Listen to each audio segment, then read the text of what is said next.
আসসালামু আলাইকুম। ইসলামিক ভিলেজের প্রিয় শ্রোতাবৃন্দ, আশা করি সবাই ভালো আছেন। সকল মানুষের জ্ঞান সমান নয়। স্বল্প বয়স বালকও জ্ঞানে পরিপক্ক হতে পারে, তাই ছোট মনে করে কাউকে অবজ্ঞা করা যাবে না। হতে পারে তার সিদ্ধান্তটাই সঠিক। এ ধরনের একটি ঘটনা উল্লেখ করা হচ্ছে।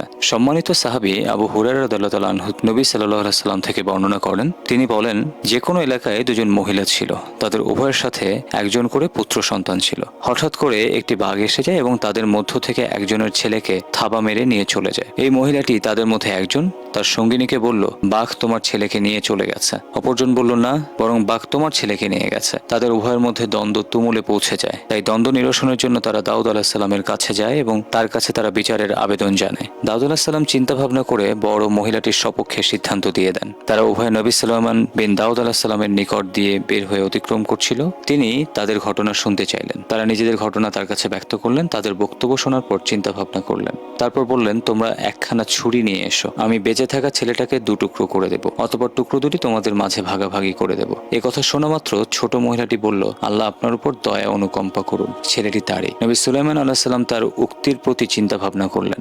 তারপর তিনি ছোট মহিলাটির সপক্ষে সিদ্ধান্ত দিয়ে বললেন, ছেলেটি এ মহিলার। সুতরাং এখান থেকে আমরা যে শিক্ষা গ্রহণ করতে পারি সেটি হলো, সত্যকে কোনো সময় ঢেকে রাখা যায় না। দ্বিতীয়, সিদ্ধান্ত ভুল হলে সঙ্গে সঙ্গে স্বীকার করে তার সংশোধনের কামনা করা। যেমন দাউদ আলাইহিস সালাম সুলাইমান আলাইহিস সালামের এই সিদ্ধান্তে দ্বিমত পোষণ করেননি, বরং ছেলের প্রতি প্রশংসায় পঞ্চমুখ ছিলেন। তৃতীয়, নাবির সিদ্ধান্তের ভুল ধরা একজন নবীর পক্ষে সম্ভব, কিন্তু নাবির সিদ্ধান্তে কোনো মানুষ মুখ খুলতে পারে না। যেমন মুহাম্মদ সাল্লাল্লাহু আলাইহি ওয়াসাল্লাম একজন ইহুদি ও মুনাফিকের মাঝে বিচার করেছিলেন।